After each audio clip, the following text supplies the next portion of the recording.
اردوگاه زدگی بود لشکر اسلام و خیمه من، خیمه خالد ابن ولید و خیمه ابو سفیان، سه نفری که در ابتدا دشمن پیامبر بودیم هممون ایمان آوردیم. خیمه ها ما نزدیک بود. بعد از او برو اومدیم و خطی خالد ابن ولید صحبت میکرده، میگه ممکن ناگهان ابو سفیان برو اومد و هر ما خواندیدیم ابو سفیان گفتیم که چی به ایمان آوردی، چی سبب شد که اومدی هم مسلمان شدی هم خسری پیغمبری خدا شدی؟ اینقدر نعمت بزرگ در تو داد خدا. این نعمت ها را بین که کسی باور نمیداشت که ابو سفیان ایمان بیاره. امروز بگیم ما یاردمچی دین خداییم. ابو سفیان میگه طرف چپ راست نظر میکرد، میگفت که پس گپ زنی، میگم پس گپ زنی، خیال میکنم که همین ریگای بیابان قدیم محمد گپ بزنه. این معجزه شده رسول الله صلی الله علیه و سلم. ناگهان میگه پیامبر تبسم کرده برآمد، گفت چی مسئله را محاکمه میکنی؟ که ابو سفیان طرف صفوان گفت نگفتم تو نکی میفهم. صفوان شمشیر در زهر تر کرد، مصلحت کرد، خواست که نزدیک شود، پیامبر را نابود کنند. بعد از اون نمایندهش فرستاد، نمایندهش دست شمشیر در زهرآلود کرده و پیامبر نزدیک میشه هلاکش میکنه. رسول الله سلام کرده و گفت که در بالای فلان کندشته بوده ارده. گفت بله. گفت چی مصلحت کرده؟ آرام استاد. گفت از کجا فهمیدی؟ گفت زهر بدن شمشیر با من صحبت کردیستم. زهر بدن شمشیر به من گپ زدیستن که باید حالت ترور شوی. گفت اشهد انک رسول الله. اسید ابن سعد میگه در یکی از غزوه ها بودیم، اردوگاه میامد که ناگهان یک شتری را دیدیم که پشماش ریختگی، سنباش تراشیدگی خراب بود. شتر میگه پیش لشکر گرفت و رسول الله آمده از شترش پایان فرامد.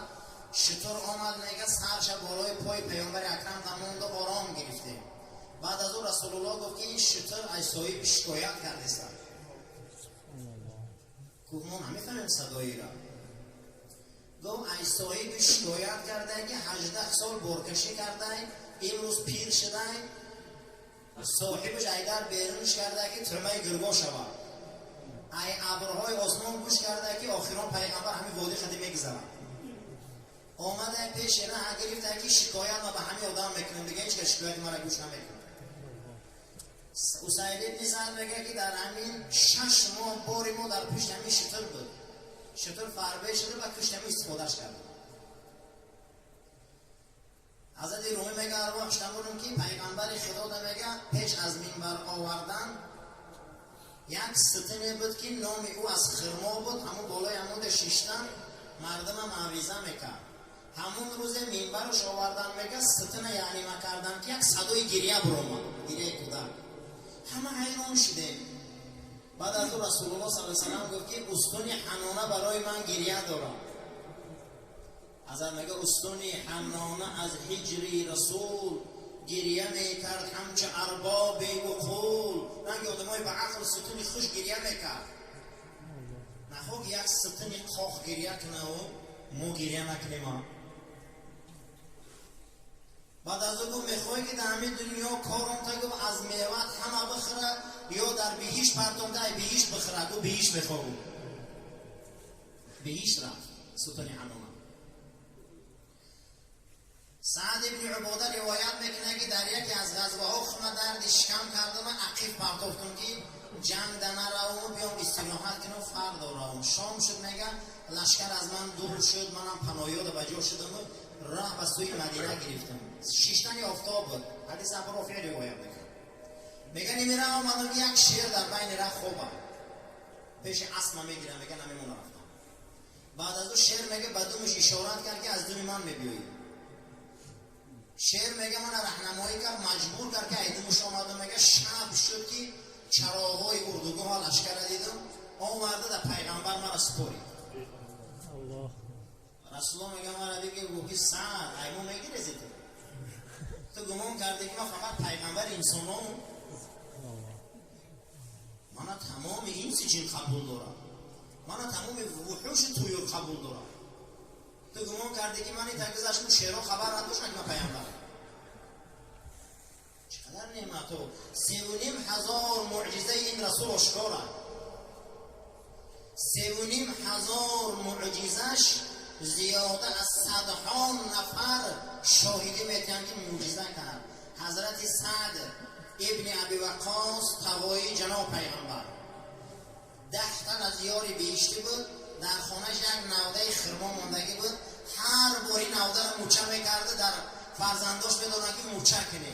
میگفتن چی با؟ میگو در جنگ بدر من شمشیر نداشتم، پیغمبر من همین نوده رو شکسته داد، من همین نوده خدی تو حکمت فارس گرفتم، همین نوده خدی میزدم اسبا میغلطیدم، همین نوده خدی میزدم فیلای فارس میغلطید. این خیلی پیغمبر بود، این خیلی شخصیت بود. معجزه های آشکار، شق قمر، ماهتاب دو بلند می شود.